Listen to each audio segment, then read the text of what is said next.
We are learning more about the Roseburg teen who went missing 43 years ago and was recently identified in Washington State. And KEZI 9 News reporter Vita Garza goes further details about the death investigation. Even though she died 43 years ago, it feels as though she just now died. It was a case of missing identity that went cold for more than 40 years. 17-year-old Lisa Roberts was reported as a runaway from her Roseburg home in the summer of 1977.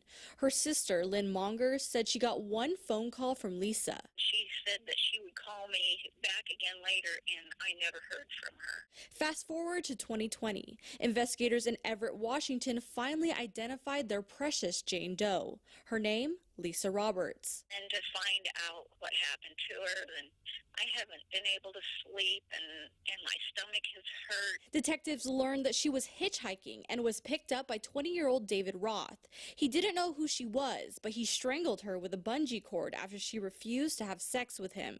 Then he shot her to death. He served 26 years before getting parole in 2005. He probably didn't even know her more than a half an hour when he killed her, and she didn't have any identification on her. Detective Jim Scharf picked up the case 12 years ago. He said she was unidentifiable until recently, thanks to an advancement in DNA technologies.